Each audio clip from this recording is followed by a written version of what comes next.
Hi everybody, and welcome to Waggaz Wings episode 16. In this video I want to look at the phenomenon of shoulder shooting. This often occurs in multiplayer servers and is generally a bad thing. Just show you what that is and how to avoid it. We're going to have a little look again at the mighty DR1, the Fokker triplane, just a few comments about that and how to treat it in multiplayer. And then a few examples of how, if you play as a good teammate, you can actually use covering as a way to claim some of the best pilots out there if they're not checking their six. So to begin with, I'm going to show you what I mean by shoulder shooting. So shoulder shooting is where there is a bandit in front of you and there is an allied aircraft on your team between you and the enemy, and rather than waiting for your teammates to shoot and get out of the way before you take your shot, you shoot and risk hitting them. So here's an example of me being a thorough douchebag.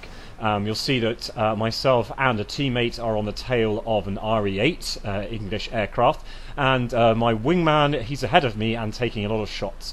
And what I should be doing is staying above him and covering him and waiting until he's out of the way before I dive in and take my shots. And you see here as I spray, sometimes those shots actually spray and hit my teammate. Now that's not very good at all and will upset your teammate, and you'll end up causing damage to your own team and generally not being very helpful and make yourself very, very unpopular. Of course, sometimes this can happen purely by accident. It's just one of those things that can happen in servers, particularly if you're not looking where you're going. I do it sometimes, again, it's only by pure accident, often where I dive and I don't notice that a bandit is already engaged by a friend, and I may accidentally hit a friendly. But it's something you can try and avoid by good situational awareness. So in this example, I've managed to oil up or damage the engine of my friendly. This is sort of the typical anything for the kill type attitude you see from some players in multiplayer, and I guess it's typical of just role-player games generally. So in this case I'm taking the banzai approach and going for him no matter what, and because I get way too close, fire too much, I rip off the wings and it smashes into my propeller. So a bit of instant karma there for not being a very good teammate. So even though I took him out, I managed to take myself out as well. Before I talk about some positive ways of covering teammates and avoiding shoulder shooting, I'd just like to talk quickly about the DR1 again. You may notice in some servers that there are players who only fly this aircraft because it is remarkable. First thing to notice, a very few bracing rides, so it's very, very strong. It takes a lot of punishments. Sometimes you might see a wing come off and it'll still keep flying. In the both player servers, we can often use very low fuel, 10% fuel like here, which was an unrealistic fuel setting. And at that low fuel setting, it can outturn everything in the game apart from the soft with pup. But then again, the soft with pup only has one gun and it's not as tough. It can easily turn to a very, very sharp turn when it's attacked and bounced and the icons on will tell you they're being bounced. And often the players will use unrealistic convergence distances, so they'll set it as far as possible. In real life, the aces would often set fire only when they had point blank range to preserve ammo and because of the risk of guns jamming. But of course in the game that's not a problem. Also, one thing to note is that DR1 aces, some of the guys you'll see that even if they do get hit, will be flying very, very low anyway and will land out to avoid being claimed. So here's some examples of some positive ways of protecting your teammates. So I'm in a server and there's one of the best DR1 pilots out there, a Russian guy called Morrow, who unfortunately can never really respond because I think he only speaks Russian. And he's been chasing a friend of mine in a SPAD. So there's no friendly aircraft between me and him, so it's almost like an unintentional drag and bag. I think you would have seen in other videos using the drag and bag technique.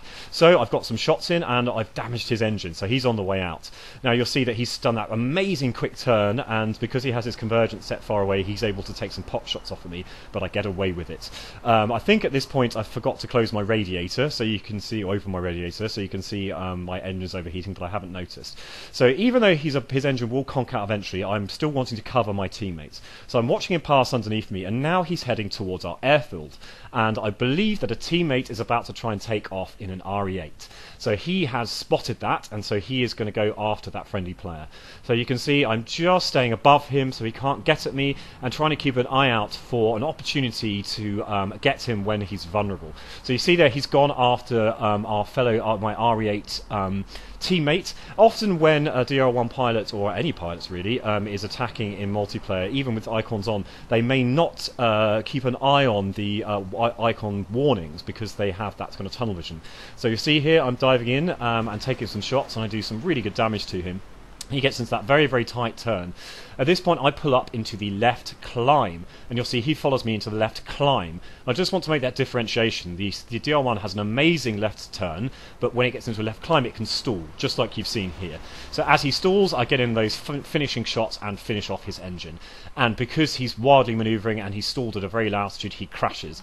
And that's one of the very rare times, I think I can probably count on one hand the times I've shot down Maury. He's an amazing pilot, but this is one of the methods you can use to get him. So here's another example of another fantastic DR1 pilot who I very, very rarely get to shoot down. And as I said before, because he's flying very, very low, it's very tough. The pilot's going to land out to avoid getting that kill message and being claimed. Unfortunately for this guy, he's not noticed the giant spikes coming out of the ground. So as he comes into land here, he noses over and crashes. So I still get the kill. As I've just said, taking on these kind of pilots is very, very hard in multiplayer. But if you play as a good teammate, it's a way of getting these kind of pilots and shooting down these kind of aces. Not easy, but is possible. And again, I'd just like to emphasise that 9 out of 10, 99 out of 100 times, I'm usually the one who gets a bullet in my engine for my troubles. Some of those pilots may complain because obviously they don't like it if they get shot down, and they may claim that you're being a coward by watching when they get into combat. But you're watching your teammates. It's good teamwork to protect your teammates. But just be careful and learn the best opportunity when to get involved in combat and when to dive in. And usually it's pretty obvious, but even those of us in playing for a year or two can still make those kind of mistakes. So I hope that was helpful. Just one final comment: if you find you're getting shot down 100 times and fueling someone's kill streak, just don't engage them. Fly above them and find someone of your own skill level to engage. Thank you so much everybody for watching. Any more requests, let me know. Salute to you all, and see you all in the skies.